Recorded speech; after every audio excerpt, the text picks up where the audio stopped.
Bismillahirrahmanirrahim. Sungguh yang ditakutkan bukanlah ketika kita tersesat jalan, tapi kita tahu jalan yang benar, malah kita memilih jalan yang salah karena hawa nafsu kita. Allahumma sholli ala Sayyidina Muhammad wa ala ali Sayyidina Muhammadin sallallahu alaihi wasallam. Majelis Ar-Ratib Banten, Indonesia.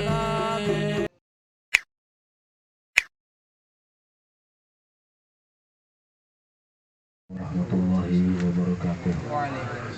Alhamdulillah, alhamdulillahirabbil alamin, hamdan yuwafi ni'amaika fi majidah. Allahumma shalli ala sayyidina Muhammad mithla ibad rahmatillah. Adala ma fil amillah salatu wassalamu da'imin ila mulkillah wa ala washabihi wasallam. Allahumma shalli ala sayyidina Muhammad mithla ibad rahmatillah. Adala ma fil amillah salatu wassalamu da'imin ila mulkillah wa ala washabihi wasallam. Amma ba'd. Qala Syekh Nawawi Tanara Qala Abu Tayyib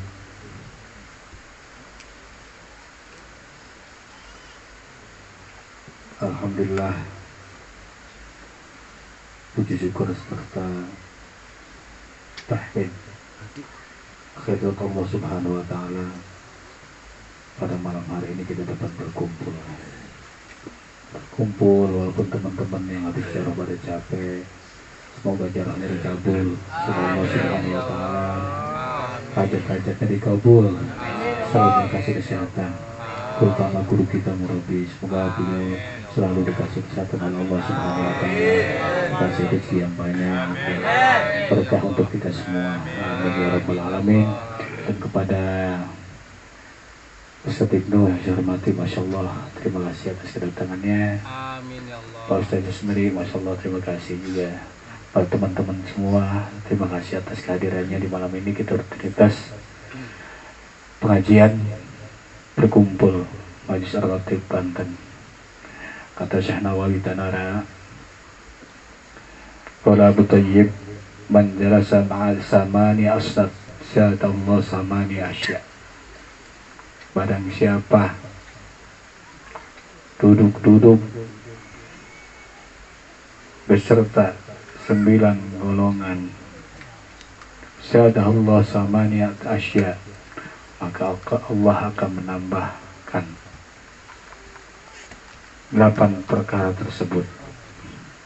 Jadi barang siapa yang suka nongkrong atau berkumpul-kumpul dengan 9 golongan ini, maka Allah pasti akan menambahkan sesuatunya. Apa maksudnya? Man jalasa ma'al aghniya zadahullah hubbud dunya wa raghabah fiha. Ya. Siapa orang yang duduk berkumpul nongkrong sama orang-orang kaya, zadahullah hubbud dunya wa raghabah fiha, maka Allah akan menambahkan kepada orang tersebut hubbud dunya, mencintai dunia, wa raghabah, mencintai, suka sama dunia, ya, kesengsem sama dunia. Jadi itu, kalau kita nongkrongnya sama orang kaya, orang berduit, pikirnya beda. Masya Allah, gimana saya harus bisa seperti itu? Pasti ditambahin sama Allah, mikirnya maksudnya ya. Terus, wa man jasa ma'al fuqara hasala syukur wa ridha bi kismatillah ta'ala. Dan barang siapa berkumpul, duduk-duduk beserta orang fakir, hasalalahu syukur, maka Allah akan menghasilkan untuk orang tersebut rasa syukur, rasa ridha bi kismatillah, dengan apa yang telah dibagikan, ditakdirkan oleh Allah untuk orang tersebut. Orang kaya nongkrong sama orang fakir, Masya Allah, pasti alhamdulillah saya dikasih lebih. Kita yang bisa jalan nongkrong sama orang yang nggak bisa jalan, Masya Allah, ya, kita masih bisa jalan, mereka nggak bisa jalan, pasti syukur kepada Allah Subhanahu wa Ta'ala. Dia malam ini hadir, bisa jalan, dikasih sehat sama Allah, bersyukur sama Allah.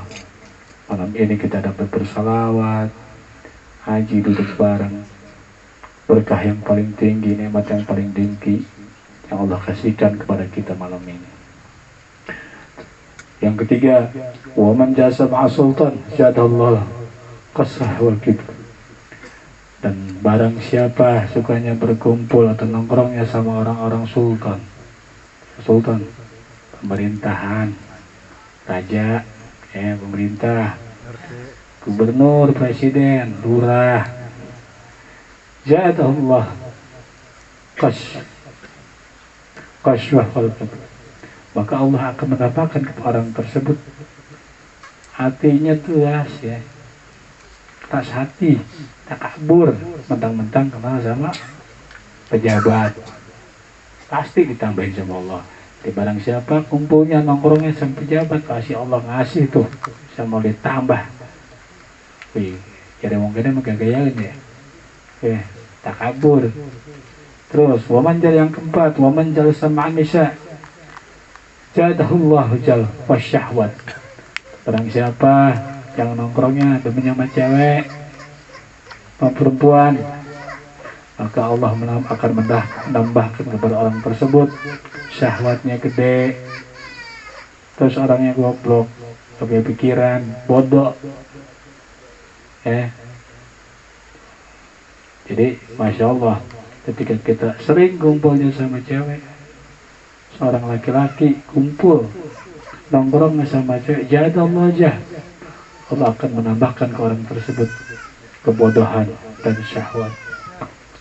Terus waman yang kelima, waman jala semas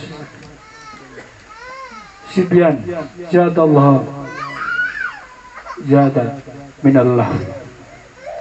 Jadi barang siapa yang bermain nongkrong sama anak kecil, udah tua nih kita ada beban, nongkrongnya sama anak kecil, jadallah lah, maka Allah akan menambahkan kepada orang tersebut kayak anak kecil main terus, pasti akan ditambahin sama Allah, doyan main, karena nongkrongnya anak muda gitu.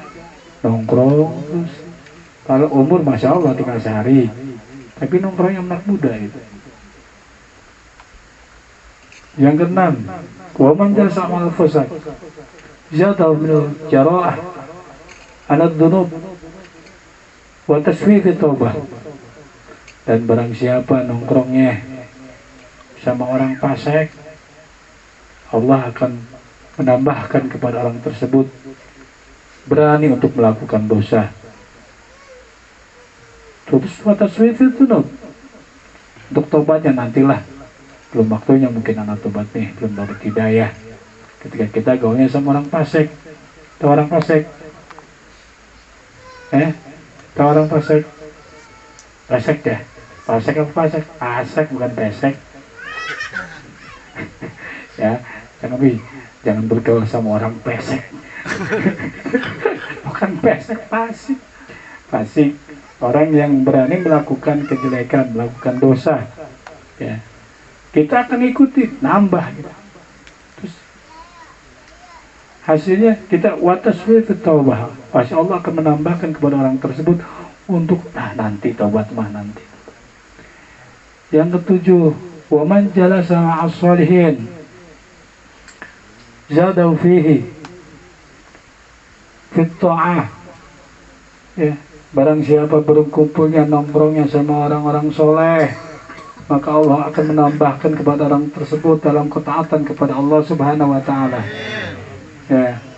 Itu cakap-cakaplah bergaul.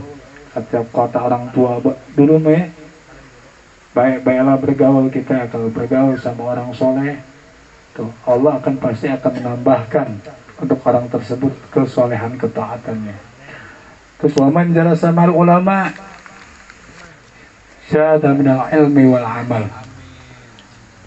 Barang siapa berkumpulnya nongkrongnya sama ulama, maka Allah akan menambahkan kepada orang tersebut ilmu dan pengamalan.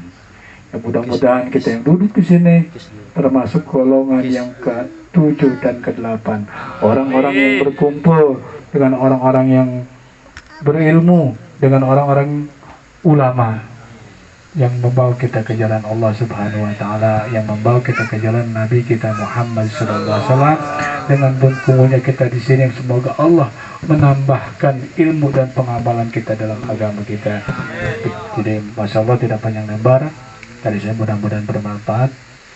Berkat sahib hadal kitab Syekh Nawawi Tanara Usul wa Furim Maribatim Al-Fatihah. A'udzubillahi minasyaitonir rajim. Bismillahirrahmanirrahim. Alhamdulillahirabbil alamin arrahmanir rahim maliki yaumiddin. Iyyaka na'budu wa iyyaka nasta'in. Ihdinas siratal mustaqim. Siratal ladzina an'amta 'alaihim ghairil maghdubi 'alaihim waladdallin. Assalamualaikum warahmatullahi wabarakatuh. Alhamdulillahi wa kafa. Wassalatu wassalamu ala nabiyyina al-mustafa Sayyidina Muhammadin Rasulul Mujtaba wa ala alihi wa sahbihi ahli sidiki wal wafa. Asyhadu an la ilaha illallah wa asyhadu anna Sayyidina Muhammadan abduhu wa rasuluh. Allahumma salli wa sallim ala Sayyidina Muhammadin miftahi babi rahmatillahi adada ma fi ilmillah. Salatan wa salaman daimaini bidum milkillahi wa ala alihi wa sahbihi adada kulli dzarratin alfa marrah. Amma ba'du, ahibba'il kiram wal muhtaramin, kita hormati yang kita muliakan. Rabbi Sadiqi firmansyah matanallahu biduli hayatih.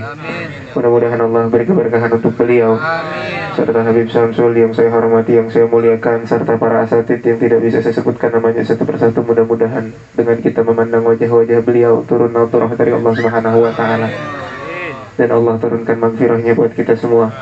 Amin ya Allah ya Rabbal Alamin. Saudara, sebetulnya ini malam saya lagi sakit, ini malam saya lagi meriang, ini malam saya lagi kurang sehat. Kemarin habis vaksin, tadi siang sampai tadi jam 8 itu menggigil badan. Tapi saya bulatkan tekad, saya hadir di tempat ini untuk mengambil keberkahan dari majelis Ar-Ratib yang mulia ini. Jadi hadirin hadirat yang dimuliakan oleh Allah Subhanahu wa taala, simpelnya kita hidup di muka bumi, simpelnya kita hidup di alam dunia. Mau apa yang kita cari selain ketenangan hati? Umpama orang-orang kaya yang udah pada dapat harta, udah pada bisa dapat dunia dan sebagainya, sewaktu-waktu ketika dia meninggal dunia, tidak ada sepeser pun dari harta yang sudah dia kumpulkan untuk masuk ke alam kuburnya. Makanya saya tanya, kira-kira kain kapan ada kantongnya apa kagak? Kain kapan ada kantongnya kagak? Nah, makanya kain kapan kagak ada kantongnya, kalau kata Kiai Fahru, guru saya, kain kapan gak ada kantongnya. Makanya jangan terlalu fokus mencari dunia. Bahkan Al-Mu'alim Ki Haji Muhammad Syafi'i Hadami bin Muhammad Soleh Rawi, Allah maghfirlah, beliau pernah mengatakan seperti ini: jadikan dunia ada di tanganmu dan jadikan akhirat ada di hatimu. Jangan sampai dunia kita kejar-kejar sampai kita masukin ke dalam hati. Umpamanya kalau misalnya kagak dapat dunia, proyek dikejar dan sebagainya, kayaknya ngebatin dan ngebatin. Al-Mu'alim Syafi'i Adami, beliau senantiasa menasehati murid-muridnya, kami sebagai murid-murid beliau, jangan sampai dunia itu dijadikan di dalam hati. Akan tetapi dunia ada di dalam genggaman kita. Agar apa? Agar ketika nanti kita meninggal dunia, tidak ada yang kita bawa sepeser pun dari dunia itu sendiri. Karena ketika menghadap Allah Subhanahu wa taala adalah orang-orang yang menghadap Allah dalam keadaan hati yang bersih dan hati yang selamat.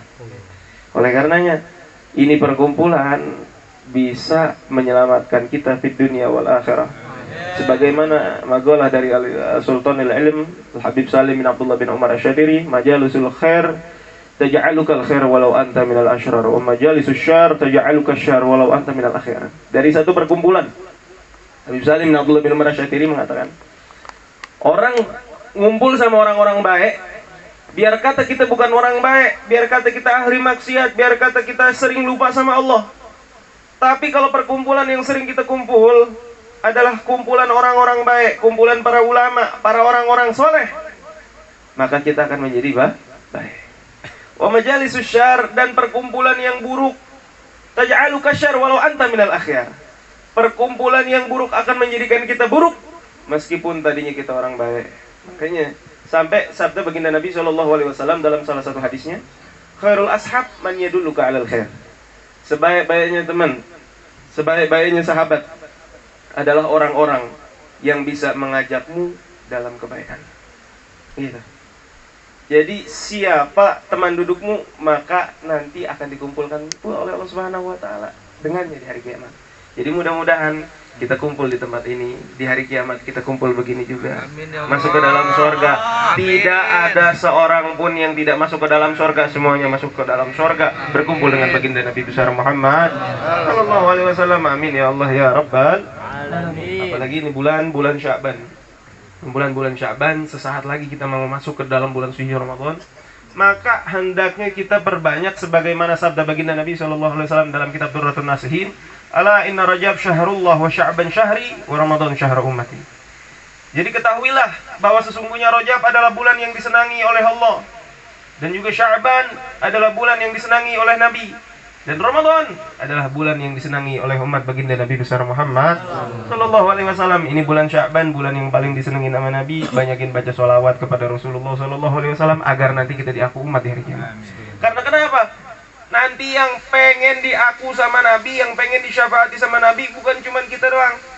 124.000 Nabi, 313 Rasul, semuanya menginginkan mendapatkan pertolongan dari baginda Nabi besar Muhammad sallallahu alaihi wasallam. Oleh karenanya, bersyukur dan beruntung kita didudukkan oleh Allah Subhanahu wa taala. Kaki kita dipermudah langkahnya untuk menuju majelis-majelis sholawat, untuk menuju perkumpulan-perkumpulan orang-orang soleh dan para ulama yang niscaya nanti mereka ini yang akan membawa kita, menuntun kita datang ke hadapan Sayyidina Muhammad.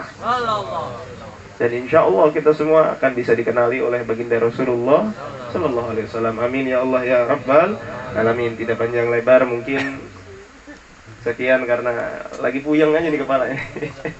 Iya makanya nih. Mudah-mudahan insya Allah kita berkah semua, pulang dari tempat ini dosanya diampunin semua oleh Allah Subhanahu wa taala. Dan tidaklah kita keluar dari bulan Sya'ban melainkan diri kita sudah disucikan oleh Allah Subhanahu wa taala. Dan Allah takdirkan kita untuk bertemu dengan bulan suci yang kita cintai, bulan suci Ramadan.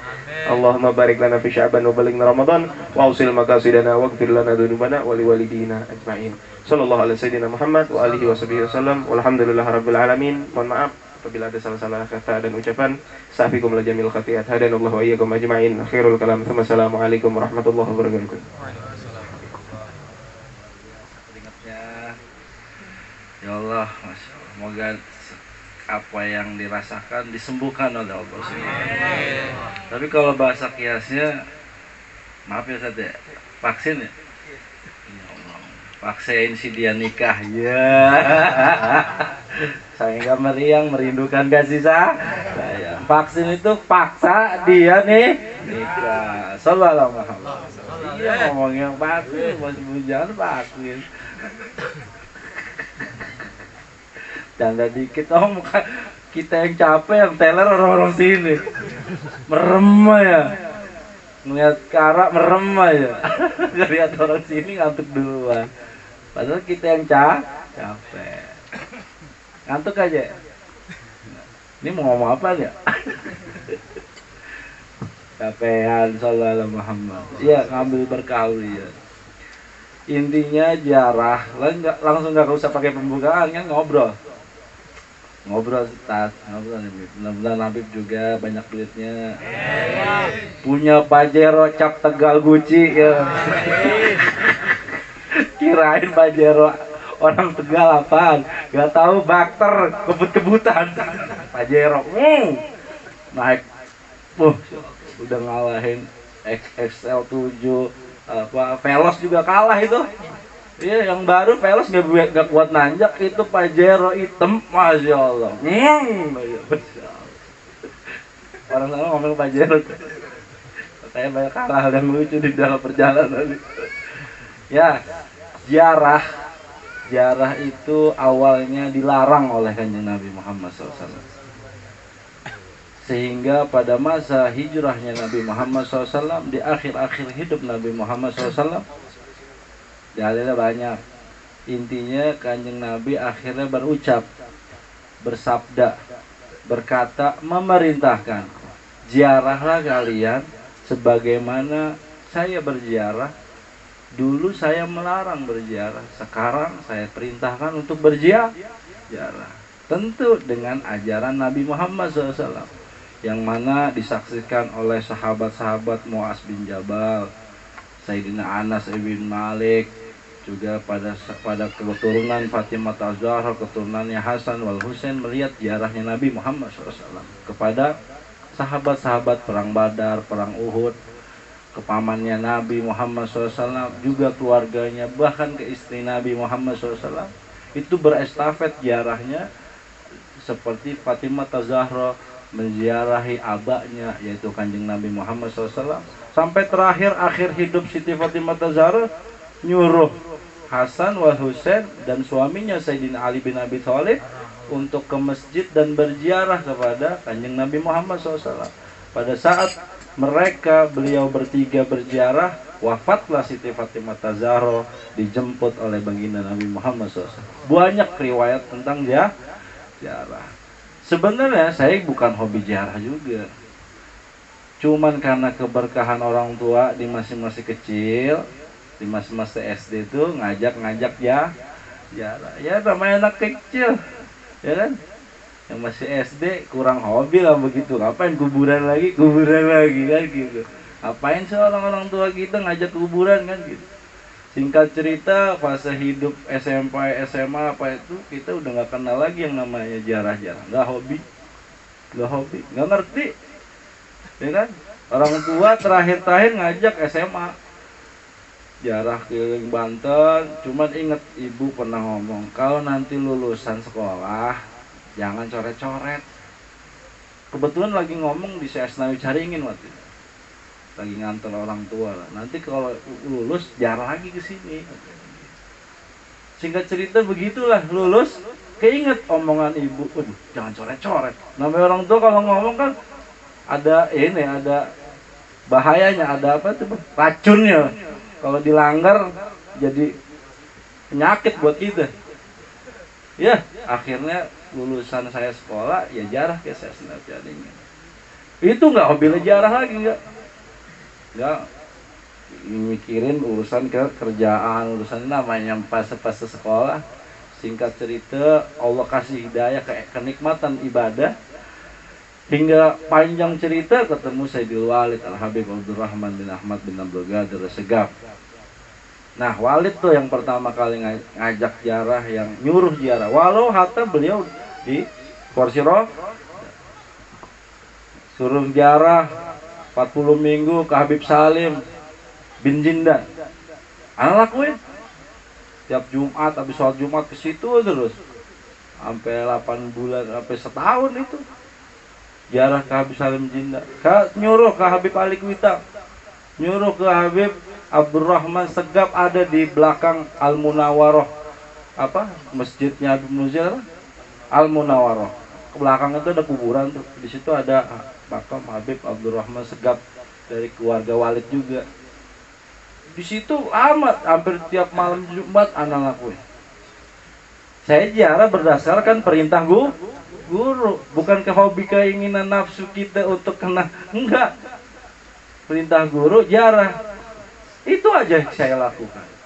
Singkat cerita, wafatlah Walid. Allah izinin kita ziarah, masih bujangan tuh. Ada orang Surabaya ngundang kita. Ya akhirnya kita papai ziarah Wali Songo dulu, pakai BMW dulu 3220. Iya, kebetulan orang ketua Kadin Surabaya Sidoarjo. Tapi itu juga bukan hobi ziarah, karena ada yang undang lah ini. Ini ambil ibroh dari pengalaman nih. Nggak pakai dalil-dalil ilmu nih. Mudah-mudahan manfaat, ngerti cara ziarah ya. Nah, akhirnya singkat cerita, Walid merintahin anak untuk balik ke sini. Nemuin Aba Abdurrahman, ya kan. Terus anak tirakat 40 hari puasa di sini. Sebagian ada yang tahu lah di sini tirakat 40, teman-teman sekolah, Leo nih masih hidup nih. Ya. Karena berapa hari puasa? 40 hari pas nginjek sini kan. Lagi enak-enak munajat antara Yakhodo, Sultan Banten, Hasan bin Banten, Sultan Maulana Yusuf datang. ngajak undang anak pribadi untuk ke makomnya. Pada saat itu kita nggak punya apa-apa, bener-bener ngenolin diri, ngenolin uang, ngenolin keadaan, ngenolin kerjaan, kosong gitu. Hanya pengen tirakat aja di sini gitu. Menurut bimbingan seorang guru, anak lakuin. Terus ngomong sama Sultan, ya Sultan, anak bagaimana mau ziarah? Uang nggak punya, kendaraan pada itu nggak ada yang punya kendaraan pada saat itu. Motor juga punya Leo, ya salam, Suprapit goyang-goyang. Tapi kelakuan ya Le, ini orangnya masih hidup. Karena ngomong harus ada yang hidup, biar itu jadi saksi. Kalaupun salah dia dibantah gitu kan, bener nggak? Apalagi Leo kan rajanya ngebantah. Tapi teman paling setia dia dari zaman sekolah. Ya singkat cerita kita jalanin ziarah tersebut ke Banten, datanglah beliau nih di tengah-tengah asik-asik berziarah ya Beb. Sampai setahun kita ziarah ya, sampai baru 2-3 kali anak ziarah ya datang kan. Oh baru sekali sama Isam nih. Anak ziarah bukan berdasarkan nafsu, berdasarkan bimbingan guru, sebagaimana Nabi membimbing sahabatnya, sebagaimana keluarga Nabi membimbing daripada keturunannya. Ini jangan orang niatnya udah salah ziarah nih. Judulnya duduk di kuburan, la ilaha illallah, ya duit ya dolar, ya duit ya dolar, ya salah. Di tempat mana kita yang ngancurin hukum-hukum dunia di dalam diri kita? Pikiran-pikiran dunia di kuburan, pikiran dunia pada tempat mati. Karena apa? Gak ada bimbingan seorang guru, gak ada yang merintahin gurunya, cuma nafsunya aja yang pengen kemana-mana, pengen hebat tuh juga ke Wali Songo nih, hah? Ke Habib ini, Habib itu, gurunya gak merintahin. Dari mana dia punya jalur akan dikenal seorang wali yang di alam kuburnya kepada dirinya? Contoh, kita datang nih ke seorang ulama yang masih hidup, pasti ulama tersebut dari mana nak? Kan gitu. Dulu nyantri di mana? Dulu guru mana? Kalau kita punya guru, kita sebut nama guru kita, pasti paham. Allahumma sholli ala Al-Bakhrul Wahhab. Itu contoh hidup ya. Karena beberapa kali datang ulama besar, ditanya, ya mau dibilang bohong jangan dong. Dulu ngantri di mana? Di Wali Habib Abdurrahman. Nah, tentu akan ada penilaian dan suguhan yang berbeda. Kalau dia nggak punya bimbingan guru akan biasain aja, nggak ada akan spesial. Begitupun alam ruh. Kalau kita ziarah membawa bimbingan guru, itu sahibul makom kenal sama yang ziarah. Karena guru kita udah dikenal, orang tua kita udah dikenal. Bener nggak? Nah sekarang ini kebiasaan orang ziarah udah kacau, udah nafsunya yang ngomong, pengennya bagus aja sih buat kebaikan, tapi judul-judulnya nganggap kuburan tempat tempat jabah. Udah salah niat tuh. Tujuan ziarah yang ngancurin kita punya nafsu, kita punya keinginan. Itu bukan ngapain ilmu kehebatan, bukan. Tapi ingin dikenal sebagaimana nanti pada suatu saat di hidup kita ataupun yaumul qiyamah di padang mahsyar, beliau bersaksi atas kedatangan kita ke tempat beliau, dan dengan saksi mereka meredam amarah Allah, mengangkat kita, sholawat kita, ibadah kita ke sisi Nabi Muhammad, ke sisi Allah Subhanahu wa Ta'ala. Itu tujuan ziarah. Jadi mana pernah berdasarkan nafsu? Contoh, nih TV Syarif Bakbut, Syarif Muhammad Bakbut, Said Bakbut di Penancangan, anak nggak tahu tempatnya di apa itu Syarif Bakbut. Suatu ketika lagi enak ziarah ke Sultan Banten, anak Fana didatengin beliau, pas ada IP.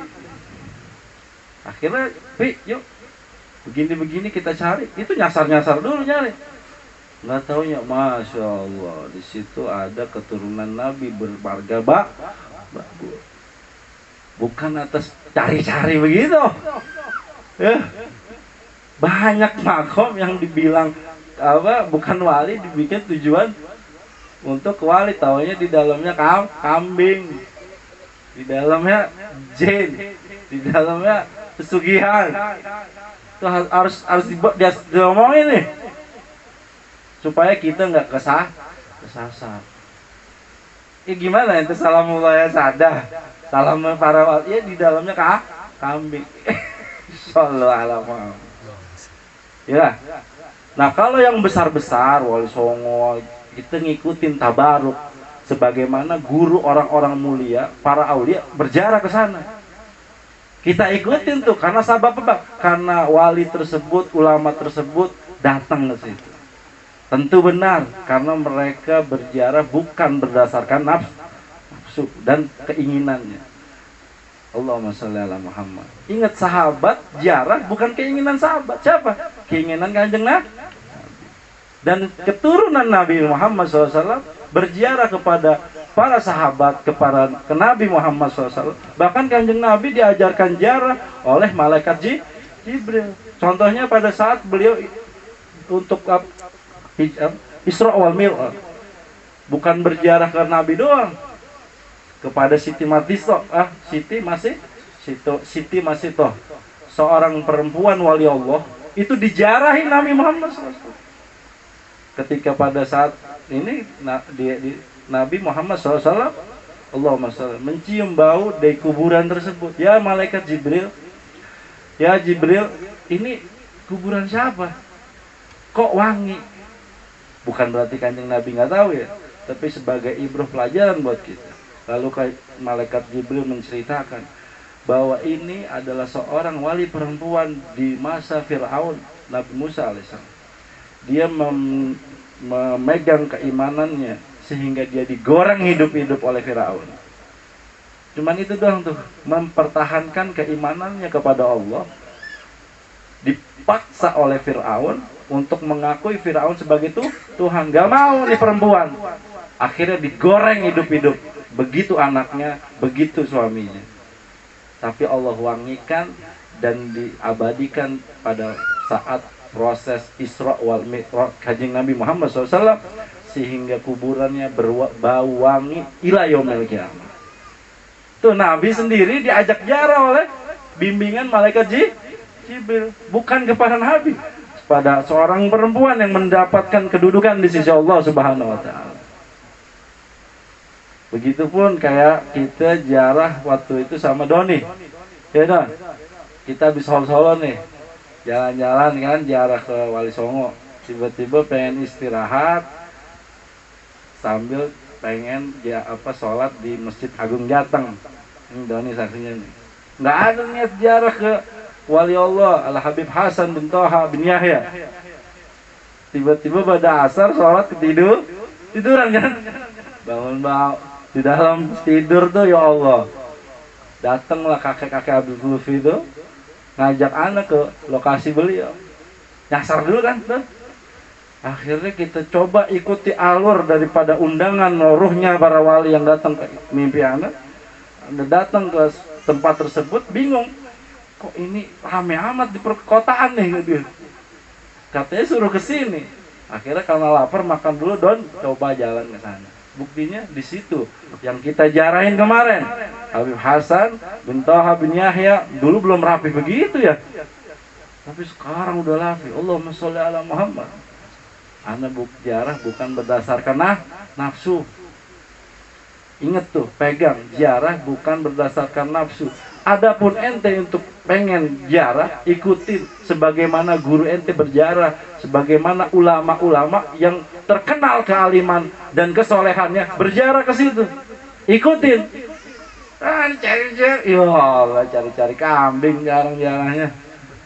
Ujung-ujungnya pengen jabatan dan dunia dan kehebatan. Enggak ada kehebatan di sisi Allah Subhanahu wa taala kecuali orang yang mampu mendekatkan dirinya hebat untuk istiqomah mengikuti jalur orang-orang yang muliain oleh Allah Subhanahu wa taala. Ingat, jangan ikut-ikutan. Beda ikut-ikutan sama ikutin. Bedain tuh ikut-ikutan sama ikutin. Kalau ikutin, ente ikut di belakang seorang guru, seorang alim, seorang ulama, seorang aulia, pasti benar. Tapi ikut-ikutan, pahami itu kata-kata. Shallu ala Muhammad. Banyak cerita begini yang aneh. Nah, ini banyak nih hidup nih. Orang-orangnya masih hidup nih. Tanya aja nih. Nih orang-orangnya masih hidup nih. Masih hidup nih. Waktu di Bandung. Datang beliau. Ya, undangannya di bulan Ramadan. 3 hari berturut-turut. Datang sini. Lalu ngomong, saya di mana kuburnya? Di Pasar Atas Bandung. Emang di Bandung ada Pasar Atas? Kita coba cari Don, ya sama Ahmad. Nyasar dulu kan? Tapi karena bimbingan dulu, ya muter-muter, ya taunya di belakang mall. Tengah-tengahnya pertokoan. Di situ ada aulia Allah Subhanahu wa taala yang dimana hidup di zaman Mataram sebagai penasehat Raja Mataram. Singkat cerita, tempat tersebut yang kita ziarahin nggak ada ibaratnya tempat sampah itu ya, kemarin tempat sampah. Tapi alhamdulillah semua para habaib yang ada di Indonesia disamperin sama beliau. Yang di Pontianak, yang di Aceh, yang di Riau, yang di Cianjur, yang di Malang. Itu rata-rata yang ziarah ke tempat tersebut habaib ahlul Nabi Muhammad SAW. Makanya seorang orang ini makam siapa sih? Hah? Tuh, itu bukan ziarah nafsu. Darah-darah Nabi dihubungi. Seorang yang kuburnya hatta dia jadi tempat sampah. Tapi kalau dia mempunyai kemuliaan, dia mampu menghubungi orang-orang soleh di belahan dunia manapun. Begitupun di Kuningan waktu itu. Syekh Muhibat, Syekh Maulana Akbar, Syekh Pendapat. Dulu belum rapi. Dulu pertama kali kita diundang ke Kuningan. Mana ada kita jarah di Kuningan? Hah? Ya, kita hanya diundang ngaji. Pulang ngaji, gak taunya ruh-ruh aulia datang dari Kuningan kasih tahu. Saya hubungin Pak Mardani. Pak Mardani, kok saya didatengin ini ya? Ya udah Murabi, datanglah ke Kuningan. Bertepatan dengan Al-Habib Arif Billah Abalutfi bin Yahya.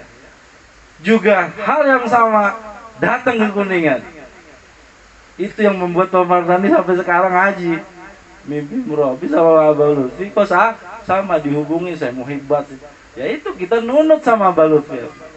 Bertepatan pada saat itu sehingga dibangun.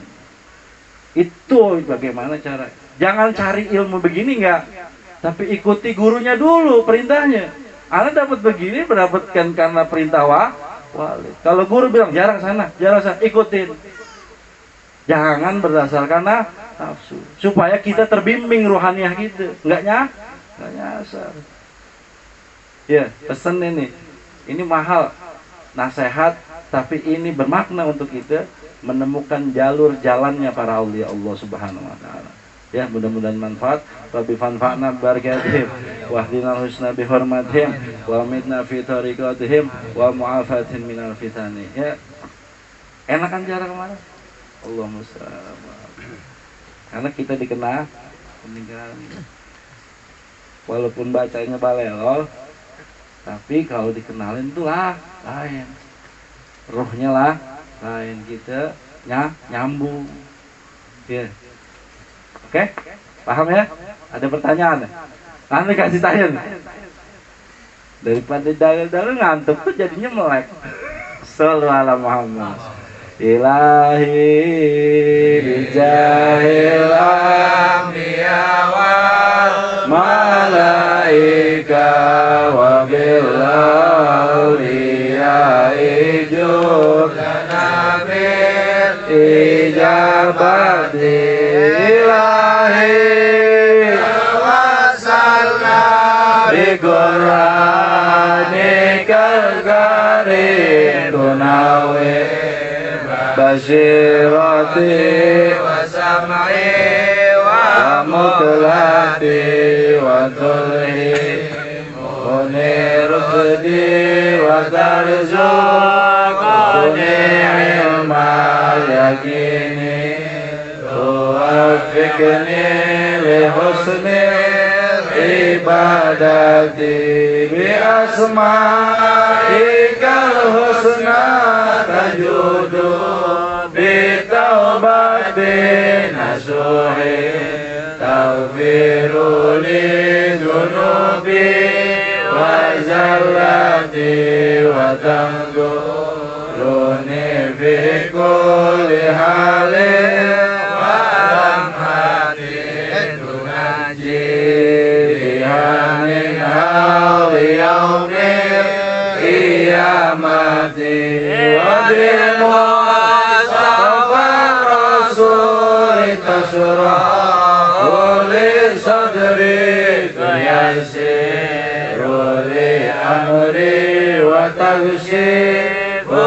kurbati wa bil anbiya'i wal malaikatil kiram tuhaqqiqu bi taqwa wa idraki ghayati bin madil awliya itulhiku nibim wa dhurriyati wasi'ati wa ashirati wa tusrifu anni kulla syarrin bihaqihim wa syarran li syarrin min insin wa jinnati bi badlika basyirni wa husnil khawatimi wa birrahmatil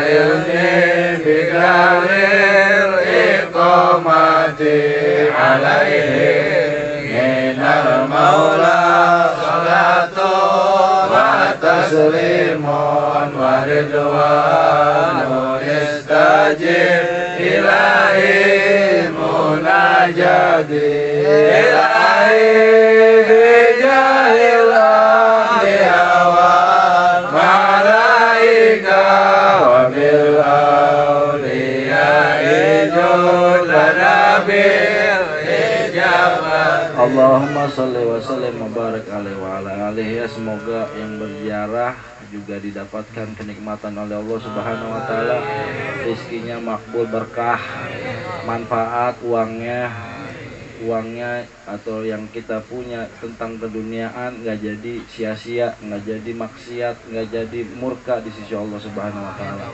Juga yang hadir semua di sini nanti mudah-mudahan didapatkan kenikmatan rezeki yang berkah juga, keluarga yang sakinah mawaddah warahmah, dan semuanya bisa berangkat mendekati bintang-bintangnya Allah Subhanahu wa taala sampai ke jenderalnya yaitu Kanjeng Nabi Muhammad SAW, sampai ke presidennya para nabi dan aulia yaitu Nabi Muhammad SAW. Yang kedua tentang bab ya fikih, daripada memotong kuku nih ya, ente memotong kuku itu ada di kitab Al-Mufadrak. Al-Imam Bajuri membuat kaidah tentang hari apa aja ente boleh melakukan potong kuku, potong rambut, bersegama sama istri.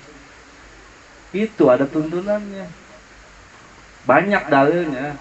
Ini hari apa. Cuman yang pasti disingkat, jangan potong kuku hari malam Selasa dan Rabu, Sabtu dan Minggu. Kita boleh potong kuku hari Kamis, Jumat, Senin. 3 hari yang boleh kita potong kuku. Dan itu ada caranya kukunya. Panjang nih, udah pernah diceritain, udah pernah disampaikan ini ilmu.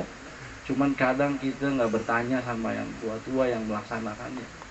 Pokoknya jangan ngelakuin kita potong kuku selain hari yang dibolehkan. Itu ada sabab-sababnya itu. Kalau diceritain sabab-sababnya sampai subuh.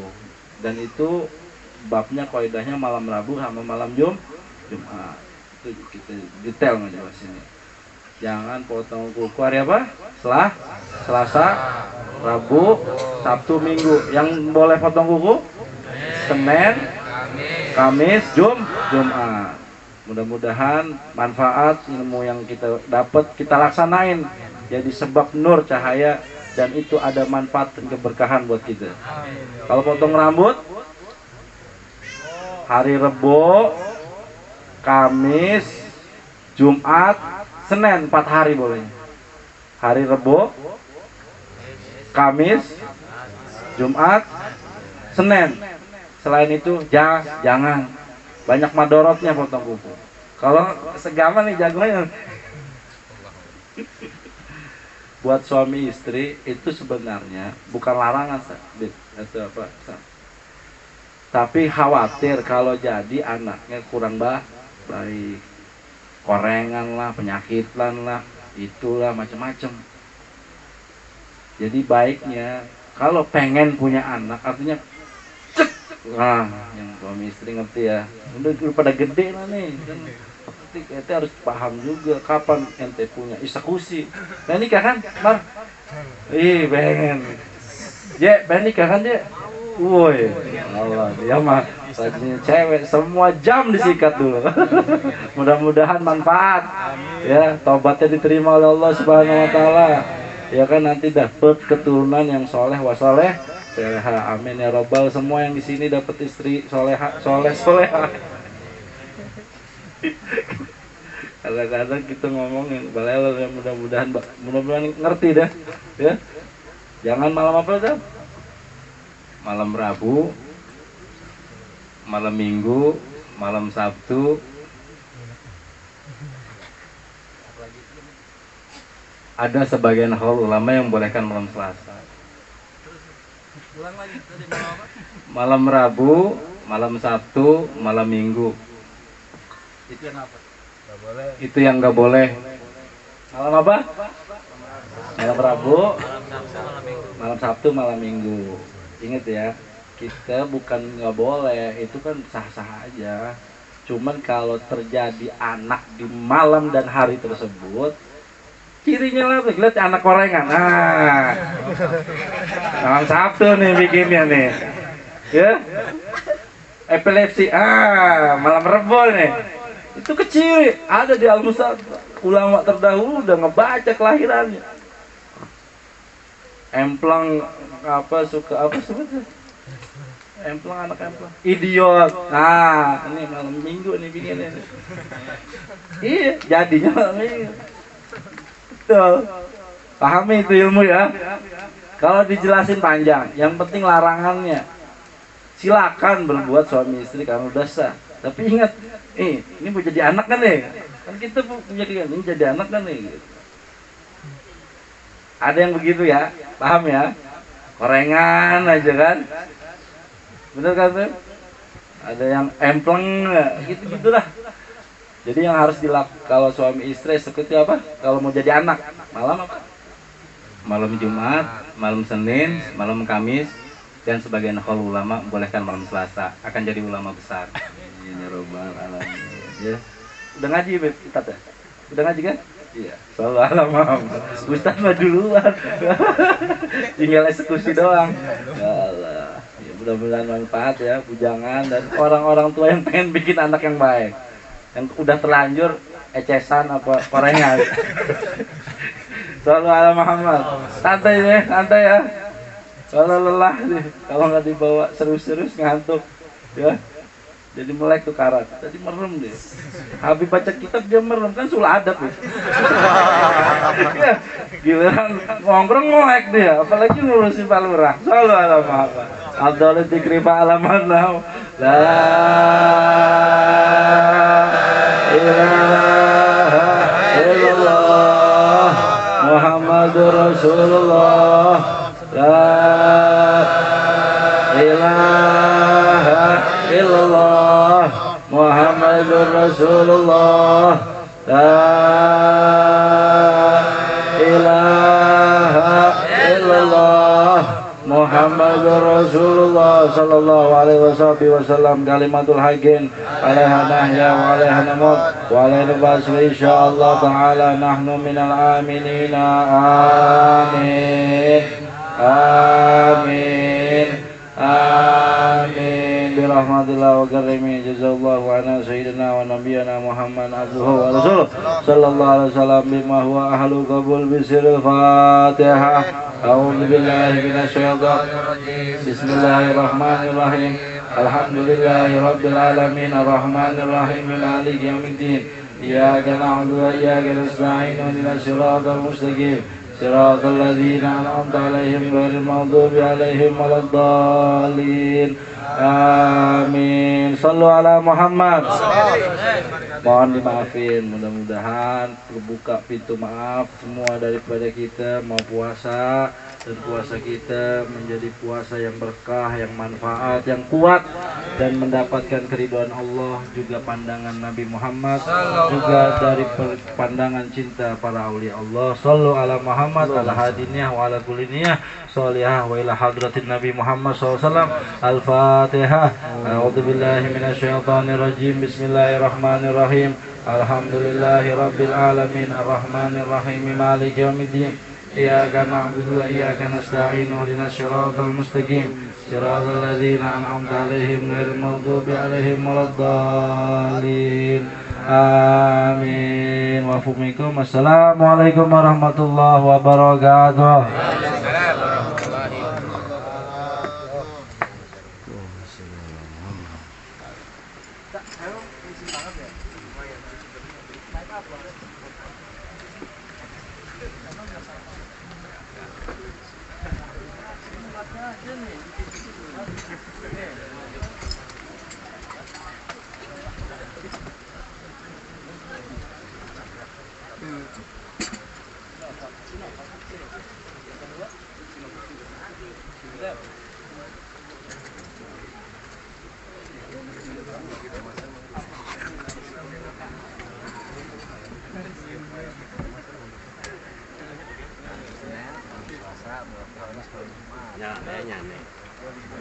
Ini apa sayang? Kenapa nangis ya? Nangis enggak? Nangis enggak? Masa nangis ya? Ngabak dia nangis lah. Ngeng lah. Gak usah nangis lah. Medon gitu lah. Salinan. Kemarin tuh yang malam masa kita siaran ya? Nah, itu paginya suasana siang. Jadi memang salahnya juga di bawah jalan. Sana, belakang. Oh iya, sorry. Udah, banyak. Bang Darus. Belakang, jangan lama-lama juga durasinya.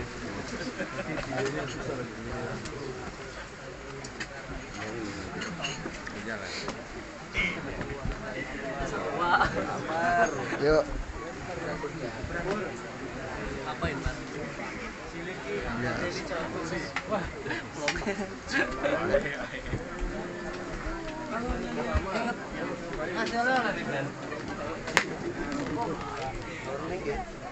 Allahumma sholli ala sayyidina Muhammad.